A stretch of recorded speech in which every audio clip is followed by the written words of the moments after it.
Welcome student. আমরা পরবর্তী ভিডিওতে ভেক্টর প্রোডাক্টের পরবর্তী পার্ট ভেক্টরের state line in three dimensional space অর্থাৎ ত্রিমাত্রিক দেশে আমরা সরলরেখা চ্যাপ্টারটি নিয়ে আলোচনা করব। ফার্স্ট, সরলরেখা চ্যাপ্টার পড়ার আগে যেটা সর্বপ্রথম প্রয়োজন যে definition of the state line, সরলরেখার সংজ্ঞা। তো আমরা জানি কোনো বিন্দু যদি নির্দিষ্ট এক অভিমুখে বা ডাইরেকশন বজায় রেখে গতিশীল থাকে তবে সেই বিন্দুর গতিপথ একটি সরলরেখা উপস্থাপন করে বা রিপ্রেজেন্টেশন করে। তো এরপর সরলরেখার সমীকরণের বিভিন্ন আকার। সরলরেখার সমীকরণের বিভিন্ন আকার বলতে ফার্স্টেই সরলরেখার সরলরেখার প্যারামেট্রিক আকার দু ধরনের হয়, একটা ভেক্টর রূপ বা ভেক্টর ফর্ম, আরেকটা হয় কার্তেজীয় আকার বা সিমেট্রিক ফর্ম। ভেক্টর ফর্মুলা আর কার্তেজীয় ফর্মুলা। তো স্টুডেন্ট, প্রথমে যদি ভেক্টর ফর্মুলা সম্বন্ধে আলোচনা করি, দেখো একটি স্ট্রেট লাইন, এটা একটা স্ট্রেট লাইন। এই স্ট্রেট লাইনটার উপর একটা নির্দিষ্ট বিন্দু, যদি আমরা নির্দিষ্ট বিন্দুটাকে এ বিন্দু চুজ করি তাহলে তার অবস্থান ভেক্টর এ ভেক্টর যদি হয়, এ বিন্দুর অবস্থান ভেক্টর এ ভেক্টর যদি হয় আর এই সরলরেখাটির সঙ্গে সমান্তরাল একটি সরলরেখা, তার অবস্থান ভেক্টর যদি বি ভেক্টর হয় তাহলে আমরা ভেক্টর আকার বলতে পারি আর ভেক্টর সমান এ vector plus T B vector, যেখানে টি একটা ধ্রুবক বা প্যারামিটার বা কনস্ট্যান্ট। ওকে, তাহলে স্টুডেন্ট, ভেক্টর রূপ বা ভেক্টর ফর্ম আর ভেক্টর সমান এ vector plus T B vector, এটা স্ট্রেট লাইনের ভেক্টর ফর্মুলা। তো স্ট্রেট লাইনে ভেক্টর ফর্মুলা করার জন্য ফার্স্ট স্ট্রেট লাইনটার ওপর একটা নির্দিষ্ট বিন্দু প্রয়োজন যার অবস্থান ভেক্টর এ ভেক্টর, আর স্ট্রেট লাইনটা অপর একটা ভেক্টর এর সমান্তরাল, সেটা যদি বি ভেক্টর হয় তার আকার আর ভেক্টর সমান এ vector plus T B vector. এটা গেল ভেক্টর রূপ। এই ভেক্টর রূপটি ভালো করে মনে রাখতে হবে। এরপরে চলে আসছে সরলরেখার কার্তেজীয় আকার বা সিমেট্রিক ফর্ম। সরলরেখার কার্তেজীয় আকার বা সিমেট্রিক ফর্ম বলতে সরলরেখাটির ওপর একটা নির্দিষ্ট বিন্দু, যদি এ নির্দিষ্ট একটা বিন্দু হয়, তার অবস্থান x1, y1, z1 হয় এবং এই সরলরেখাটার দিক অনুপাত যদি a, b, c হয় তাহলে তার সিমেট্রিক ফর্ম বা কার্তেজীয় আকার x-x1 বাই a সমান y-y1 বাই b সমান z-z1 বাই c। এটাকে বলা হচ্ছে সরলরেখার স্ট্যান্ডার্ড ফর্ম বা সিমেট্রিক ফর্ম। তাহলে সরলরেখা আমরা দুটো ফর্মুলা ভালো করে শিখলাম, একটা ভেক্টর রূপ আর ভেক্টর সমান এ vector plus T B vector, আর একটা পড়লাম কার্টেজীয় আকার x-x1 বাই এ সমান y-y1 বাই বি সমান z-z1 by C. Vector formula করার জন্য একটা তার ওপর অবস্থিত ভেক্টর এ ভেক্টর বা অবস্থান বিন্দুর প্রয়োজন, যার অবস্থান ভেক্টর এ ভেক্টর আর সেটা বি ভেক্টরের সমান্তরাল, তাহলে তার ভেক্টর রূপটা হচ্ছে এটা, আর কার্তেজীয় রূপটা আমরা আলোচনা করে এসেছি। পরবর্তী স্টুডেন্ট, এটা খুব ভালো করে মনে রাখতে হবে আমরা কিভাবে ট্রান্সফর্ম করব। ট্রান্সফরমেশন যদি ভেক্টর ফর্মুলা দেওয়া থাকে, ধরো আর ভেক্টর সমান এ vector plus T B vector, একটা সরলরেখার ভেক্টর ফর্মুলা দেওয়া আছে, তাহলে আর ভেক্টর সমান আমরা এটা বলতে পারি আর ভেক্টর সমান x I cap plus Y J cap plus Z K cap. এটা হচ্ছে আর ভেক্টর ধরে নিলাম। একই রকমভাবে এ ভেক্টর সমান যদি ধরে নিই যে a1 i cap plus b1 j cap plus c1 k cap, এটা আমরা এ ভেক্টর ধরে নিচ্ছি। একই রকমভাবে বি ভেক্টর যদি এটা ধরে নেই a2 i cap plus b2 j cap plus c2 k cap, এটা বি ভেক্টর ধরে নেই। তাহলে এটাকে স্ট্যান্ডার্ড ফর্মে সাজালে আমরা কি পাবো? R vector equals to A vector plus T B vector, এটি ফর্মুলা।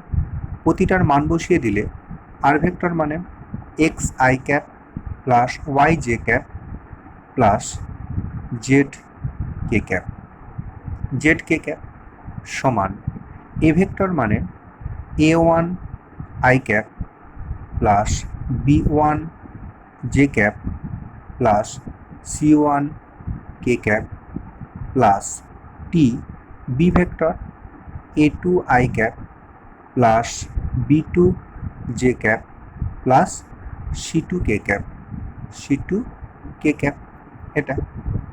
তাহলে স্টুডেন্ট যদি আমরা কম্পেয়ার করি আই কম্পোনেন্টগুলোকে তুলনা করলে এক্স সমান আমরা পেয়ে যাব A one plus T A two. একই রকমভাবে ওয়াই সমান এ টু, ওয়াই ওয়ান সমান বি ওয়ান প্লাস টি বি টু, আর জেড সমান C one plus T C three. এই রেজাল্টগুলো আমরা পেয়ে যাব। তো এখান থেকে কার্তেজীয় আকার আমরা বলতে পারি টি এর মান বের করে নিলে দেখো স্টুডেন্ট পেয়ে যাব X minus A one by A two সমান, টি এর মানগুলো যদি সমান করে দিই তাহলে Y minus B one by B two সমান Z minus C one by C two, C one by C two. এটা হয়ে গেল কার্টেজীয় ফর্মুলা। তাহলে ভেক্টর ফর্ম থেকে কার্টেজীয় ফর্ম আমরা ট্রান্সফার করতে শিখে গেলাম।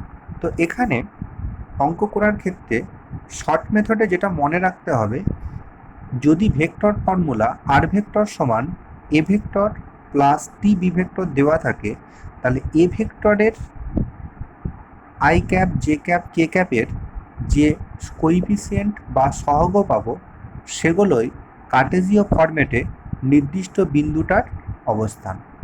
আর বি ভেক্টরের i cap j cap k ক্যাপের যে কোইফিসিয়েন্ট বা সহগ পাবো সেটাই হচ্ছে কার্টেজীয় ফর্মুলার দিক অনুপাত সমূহ।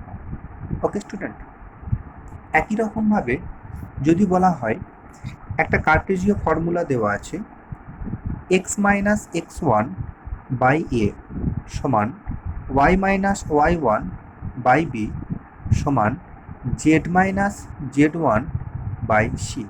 তাহলে সরলরেখাটা এরকম হলে তার উপর নির্দিষ্ট একটা বিন্দু এ, তার অবস্থান ভেক্টর এক্স ওয়ান, তার অবস্থান x one y one z one. তাহলে এই সরলরেখার উপর যে কোনো একটা আরবিটারি বিন্দুর অবস্থান কি হবে? একটা প্যারামিটার ল্যামডা বা কনস্ট্যান্ট ধরে নাও, ল্যামডা বা কনস্ট্যান্ট। তাহলে সেক্ষেত্রে দেখো স্টুডেন্ট আমরা কি পাবো? X minus X one by A সমান ল্যামডা। তাহলে এখান থেকে এক্সের মান কি পেলাম? এক্সের মান পেলাম x one plus a lambda. একই রকমভাবে ওয়াইয়ের মান পাবো y one plus b lambda. একই রকমভাবে জেডের মান পাবো z one plus c lambda. এটাই হচ্ছে, এই বিন্দুগুলোই হচ্ছে সরলরেখার উপর আরবিটারি যে কোনো বিন্দুর অবস্থান। তাহলে কার্টেজীয় ফরম্যাটে যে কোনো সরলরেখার উপর আরবিটারি বিন্দুর অবস্থান হচ্ছে একটা কনস্ট্যান্ট ধরে নেব, সেখান থেকে এক্স ওয়াই জেডের যে ভ্যালুগুলো পাবো সেগুলো পয়েন্ট আকারে লিখে দিলেই সেগুলোই হচ্ছে তার উপর যে কোনো একটা আরবিটারি বিন্দুর অবস্থান ভেক্টর। ওকে, তার উপর যে কোনো একটা আরবিটারি বিন্দুর অবস্থান ভেক্টর। তো স্টুডেন্ট দেখো স্টুডেন্ট, একটি সরলরেখা কার্তেজীয় আকার দেওয়া আছে এক্স মাইনাস ফাইভ বাই তিন সমান ওয়াই প্লাস ফোর বাই সাত সমান জেড মাইনাস 6/2, এটা কার্টেজীয় আকার দেওয়া আছে। তাহলে আমরা এটা থেকে যদি স্ট্যান্ডার্ড ফর্ম নিয়ে আসি, x minus 5/10 equals to y minus of minus 4 divided by 7 সমান জেড মাইনাস 6/2, এটা যদি থাকে, এটা হচ্ছে তার স্ট্যান্ডার্ড ফর্ম হয়ে গেল। এখান থেকে আমরা যদি ভেক্টর ফর্মে যাই, তাহলে স্টুডেন্ট আর ভেক্টর সমান এ vector plus T B vector, এটা তাহলে এ ভেক্টরটা কি হবে? এ ভেক্টরটা হবে এই যে পজিশানগুলো পয়েন্টটা আছে সেটা নিয়ে ভেক্টরটা, মানে 5i minus 4j minus plus 6k, এটা হচ্ছে এ ভেক্টর। আর বি ভেক্টর কি হবে? 3i plus 7j plus 2k। তাহলে কার্টেজীয় ফর্ম থেকে ভেক্টর ফর্মে আমরা গেলাম কিভাবে? কার্টেজীয় ফর্মটাকে প্রথমে স্ট্যান্ডার্ড ফর্মে সাজিয়ে নেব, তারপর যে নির্দিষ্ট বিন্দুগামী সেই বিন্দুর অবস্থান ভেক্টরটাই হচ্ছে এ ভেক্টর, আর তার যে দিক অনুপাত আছে সেই দিক অনুপাতের অবস্থান ভেক্টরটাই হচ্ছে বি ভেক্টর। এটাই হয়ে গেল কার্টেজীয় ফর্ম থেকে ভেক্টর ফর্ম। ওকে, দেখো স্টুডেন্ট, পরবর্তী একটা ভেক্টর ফর্মে দেওয়া আছে আর ভেক্টর সমান 1/6i minus 2/3j plus k plus T i plus 2j plus 3k। তাহলে এই ভেক্টর ফর্ম থেকে আমরা কি করে কার্টেজীয় ফর্ম যাব? আমরা জানি কার্টেজীয় ফর্ম হচ্ছে x মাইনাস x1। x1 মানে এটা তো এ ভেক্টর আর এটা বি ভেক্টর, তাহলে এ ভেক্টরের অবস্থান 1/6 ডিভাইডেড বাই কত হবে? 1 ডিভাইডেড বাই 1 সমান y প্লাস 2/3 ডিভাইডেড বাই কত হবে? 2 ডিভাইডেড বাই 2 সমান জেড মাইনাস 1 ডিভাইডেড বাই কত হবে? 3। তাহলে আমরা শিখে গেলাম কিভাবে একটা কার্টেজীয় ফর্ম থেকে ভেক্টর ফর্ম যাব, আর ভেক্টর ফর্ম থেকে কিভাবে আমরা কার্টেজীয় ফর্ম যাব। আমরা বইটার উপপাদ্য 1, যে কোনো নির্দিষ্ট বিন্দুগামী যার অবস্থান ভেক্টর এ ভেক্টর যে সরলরেখা বি ভেক্টরের সমান্তরাল তার ভেক্টর সমীকরণ হয় আর ভেক্টর সমান এ প্লাস টি বি ভেক্টর, যেখানে টি একটি বাস্তব প্যারামিটার। শুধুমাত্র এটুকু আমরা মনে রাখবো ভেক্টর ফর্মুলাটা। পরবর্তী পাঠে কার্টেজীয় ফর্মুলা যেটা আছে x1 y1 z1 বিন্দুগামী যে সরলরেখার দিক অনুপাত সমূহ a, b, c তার কার্টেসীয় আকার x minus x1 by a সমান y minus y1 by b সমান z minus z1 by c, এটা আমরা ভালো করে মনে রাখার চেষ্টা করব। এবার স্টুডেন্ট, উপপাদ্য 3 আর উপপাদ্য 4 এ দুটো একটু খেয়াল রাখবে। দেখো, ভেক্টর রূপে আমাদের যেটা এসেনশিয়াল ছিল, একটা ভেক্টর ইকুয়েশন বের করার জন্য ভেক্টরটা বা সরলরেখাটাকে একটা নির্দিষ্ট বিন্দুগামী হতে হবে যার অবস্থান ভেক্টর এ ভেক্টর, এবং সেটা অপর একটা ভেক্টরের সমান্তরাল, তার অবস্থান ভেক্টর যদি বি ভেক্টর হয়, তাহলে আমরা পেয়েছিলাম আর ভেক্টর সমান এ vector plus T B vector, যেখানে টিটা একটা স্কেলার। তো এখানে বলছে সমান্তরাল না বলে দুটি নির্দিষ্ট বিন্দুগামী, যার ইকুয়েশন বের করব সেটা দুটো নির্দিষ্ট বিন্দুগামী যাদের অবস্থান ভেক্টর এ ভেক্টর ও বি ভেক্টর। সরলরেখার ভেক্টর সমীকরণ হয় আর ভেক্টর সমান এ ভেক্টর, তখন কি হবে? আর ভেক্টর সমান এ ভেক্টর প্লাস একটা constant into b vector minus a vector. যেটা নির্দিষ্ট বিন্দুগামী, দুটো নির্দিষ্ট বিন্দুগামী হলে বি মাইনাস এ সেটাই হয়ে যাবে প্যারালাল ভেক্টর, আর একটা নির্দিষ্ট বিন্দু আমরা এ চুজ করতে পারি। এটা আমরা টি বাস্তব প্যারামিটার মনে রাখবো। আর অনুরূপভাবে দুটো বিন্দুগামী বিন্দু দুটি সংযোগ সরলরেখার কার্টেজীয় আকার, দেখো এক্স মাইনাস x1 বাই এ, এটা কি হবে? আমি প্রিভিয়াস চ্যাপ্টারে আলোচনা করেছি দুটো নির্দিষ্ট বিন্দুগামী সরলরেখার দিক অনুপাত এটা মাইনাস এটা, ভুজগুলোর অন্তর কমা কোটিগুলোর অন্তর কমা জেডগুলোর অন্তর। তাহলে এখানে দিক অনুপাতটা কি হয়ে যাবে? x2 minus x1 y2 minus y1 z2 minus z1। তাহলে ইকুয়েশন হয়ে যাবে x minus x1 by x2 minus x1 সমান y1 y minus y1 by y2 minus y1 সমান z minus z1 by z2 minus z1। এটাই হয়ে যাবে তার কার্টেসীয় ইকুয়েশন। ওকে স্টুডেন্ট, ওয়ার্কআউট 1, যে সরলরেখা i cap minus 2j cap plus 4k cap বিন্দুগামী ও যার অভিমুখ i cap plus 2j cap minus k cap vector অভিমুখ বরাবর তার ভেক্টর সমীকরণ নির্ণয় করো। তো স্টুডেন্ট, আমরা ভেক্টর সমীকরণ বলতে বুঝি আর ভেক্টর সমান এ vector plus T B vector. A ভেক্টরটা হচ্ছে নির্দিষ্ট বিন্দুগামী আর বি ভেক্টরটা সমান্তরাল বা এর অভিমুখ বরাবর। তাহলে এখানে এ ভেক্টরের মান আমরা এটা চুজ করতে পারি i cap minus 2j cap plus 4k cap, আর বি ভেক্টর হিসাবে চুজ করতে পারি i cap plus 2j cap minus k cap. তাহলে ইকুয়েশন চলে আসবে আর ভেক্টর সমান এই ভেক্টরটা প্লাস কনস্ট্যান্ট ইন্টু এই ভেক্টরটা। সেটাই দেখো স্টুডেন্ট, এখানে অঙ্ক করেছি যে আর ভেক্টর সমান এ vector plus T B vector, দুটোর মান বসানো হয়েছে, যেখানে টি বাস্তব প্যারামিটার। এরপর এটা থেকে কার্টেসীয় রূপ ট্রান্সফার করছে। আমরা এগুলো আগে আলোচনা করেছি, কোএফিসিয়েন্টগুলোকে তুলনা করছে। তো আমরা জানি যে কার্টেসীয় আকার একবারে যদি এটা নিয়ে আলোচনা করি তাহলে কি হবে, এক্স মাইনাস 1 বাই 1 সমান y প্লাস 2 বাই 2 সমান জেড মাইনাস 4 বাই মাইনাস 1। এটাই হয়ে গেল তার কার্টেসীয় আকার। একই রকমভাবে পরবর্তী প্রবলেম নাম্বার 2তে দেওয়া আছে দুটো বিন্দুর বিন্দুগামী সরলরেখাটির কার্টেসীয় ও ভেক্টর সমীকরণ নির্ণয় করো। তো আমরা জানি দুটো বিন্দুগামী নির্ণীয় সরলরেখার প্রতিসম আকার বা কার্টেসীয় সমীকরণ হলো x minus x1 by x2 minus x1 সমান y minus y1 by y2 minus y1 সমান z minus z1 by z2 minus z1।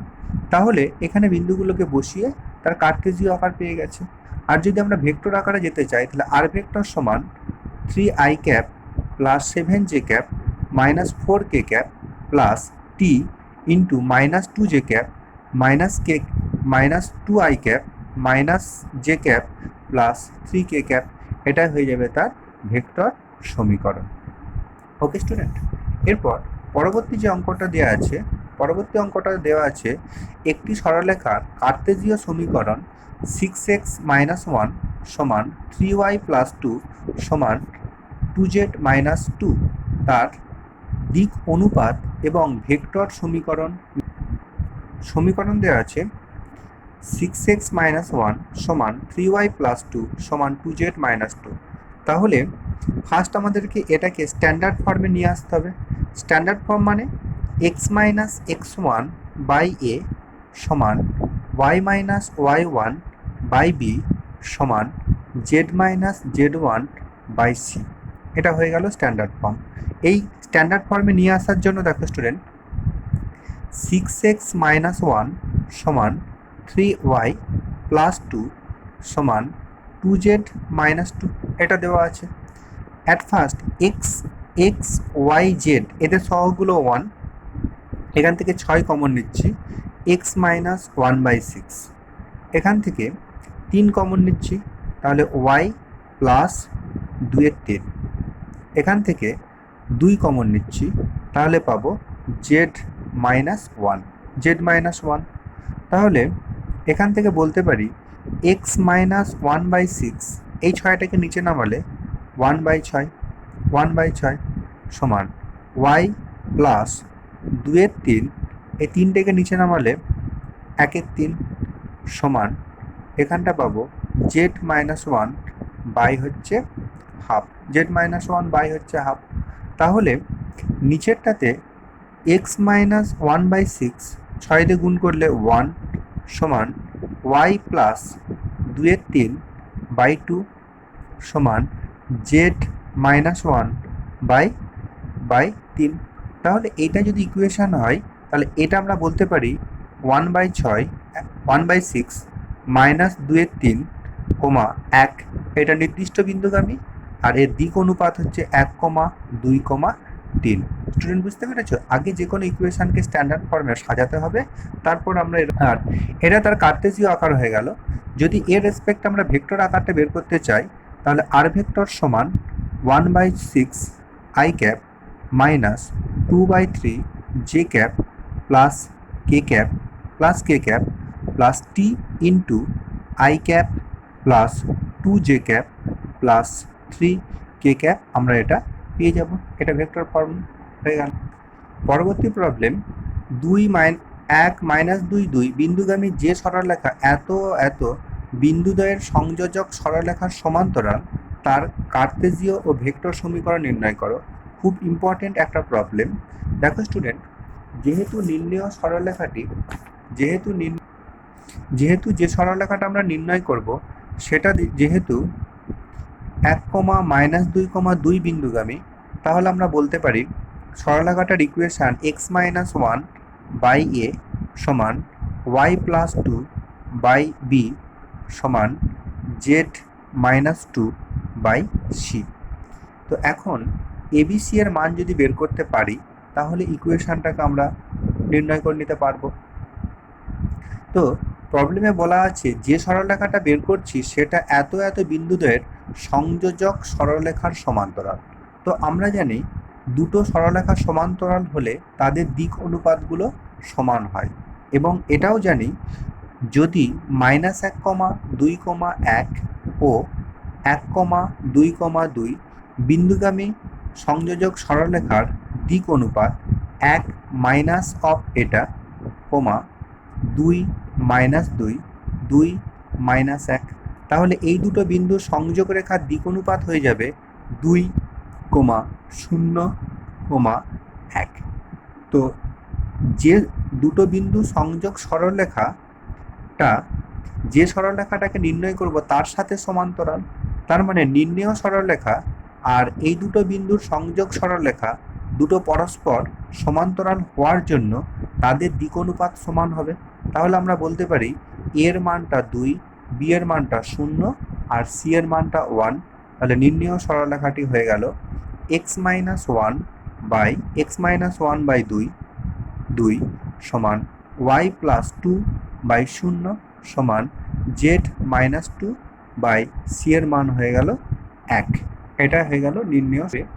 আমরা যে কোনো সরলরেখার কার্তেজীয় সমীকরণ এত হলে তার ভেক্টর রূপ বের করতে পারবো। 5এরটা দেখব, 6এরটা দেখব, 7এরটা দেখে নেব। এরপর x+2/3 সমান y+1/2 সমান z-3/2 সরলরেখার উপরিস্থ যে বিন্দু 1, 2, 3 বিন্দু থেকে 3√2 একক দূরে অবস্থিত সেই বিন্দুর স্থানাঙ্ক নির্ণয় করতে হবে। তো স্টুডেন্ট, অঙ্কটা দেখো, x+2/3 সমান y+1/2 সমান z-3/2। এর উপরিস্থ বিন্দু মানে আমরা কি করে বের করব? একটা কনস্ট্যান্ট টি ধরে নেব, টি বা ল্যামডা ধরে নেব, সেখান থেকে এক্স এর মান বার করব। তার মানে x+2/3 সমান টি বলতে পারি। অনুরূপভাবে y+1/2 সমান টি বলতে পারি। আর একই রকমভাবে z-3/2 সমান টি বলতে পারি। তাহলে স্টুডেন্ট, এখান থেকে এক্স এর মান পেয়ে যাব 3t + 2। একই রকমভাবে y এর মান পেয়ে যাব 2t - 1। একই রকমভাবে z পেয়ে যাব 2t + 3। তাহলে যে সরলরেখাটা দেওয়া আছে তার উপর আরবিটারি একটা বিন্দু স্থানাঙ্ক আমরা বলতে পারি 3t + 2, 2t - 1, 2t + 3। এটা আরবিটারি একটা আমরা বিন্দুটা পেয়ে গেলাম। এখন বলা আছে সরলরেখার উপরিস্থ যে বিন্দু 1, 2, 3 বিন্দু থেকে, তার মানে এই বিন্দুটা 1, 2, 3 বিন্দু থেকে এই দুটো বিন্দু দূরত্ব কত? এই দুটো বিন্দু দূরত্ব দেওয়া আছে 3√2। দুটো বিন্দু দূরত্ব দেওয়া আছে 3√2। তাহলে দুটো বিন্দু দূরত্ব আমরা কি করে বের করব? রুট ওভার অফ করে এই ফর্মুলাটা বসিয়ে দেব। আমরা ফর্মুলাটা জানি, তাহলে সেটাকে সমান করলে টি এর মানটা পেয়ে যাব। টি এর মানটা পেয়ে যাওয়া মানে নির্ণেয় বিন্দুটির অবস্থান আমরা পেয়ে যাব। তাহলে স্টুডেন্ট, প্রথমে এই সরলরেখার উপরিস্থ একটা আরবিটারি বিন্দু চুজ করলাম টি ফর্মে, সেটার সাথে এটা দূরত্ব বের করলাম, সেই দূরত্বটা এর সাথে সমান করে দিলাম, সেখান থেকে আরবিটারি টি এর মানটা পেয়ে যাব, তাহলে নির্ণেয় বিন্দুর স্থানাঙ্কটা আমরা পেয়ে যাব। এটা উচ্চ মাধ্যমিক পরীক্ষা ওয়েস্ট বেঙ্গল বোর্ডের 2019 সালে পড়েছিল। ওকে, এটা 19 সালে কোশ্চেনটা এসেছিল, 5 মার্কসের জন্য এসেছিল। তো স্টুডেন্ট, বাড়িতে কোনো সরলরেখার কার্তেজীয় সমীকরণ দেওয়া আছে, এত, তাহলে সরলরেখার সমান্তরাল কোনো দিক অনুপাতগুলো নির্ণয় করতে হবে। 2 করব, 3 করব, 3টাকে স্ট্যান্ডার্ড ফর্মে ফার্স্টে সাজিয়ে নেব, 4 করব, 5 করব, বাড়িতে চেষ্টা করব একই রকমভাবে, 1 করব, 2 করব, 1 2 3, 3টাকে স্ট্যান্ডার্ড ফর্মে সাজিয়ে নেব, 4টাকেও স্ট্যান্ডার্ড ফর্মে সাজিয়ে নেব, 4 5 5 6 7 8 9 10 9 10 আর 12র 2টা আমরা করব। এই অঙ্কগুলো আমরা বাড়িতে চেষ্টা করব। যদি কারো কোনো প্রবলেম হয় কমেন্ট সেকশানে গিয়ে কমেন্ট করো, অবশ্যই তাকে সলভ পাঠিয়ে দেওয়া হবে। ওকে স্টুডেন্ট।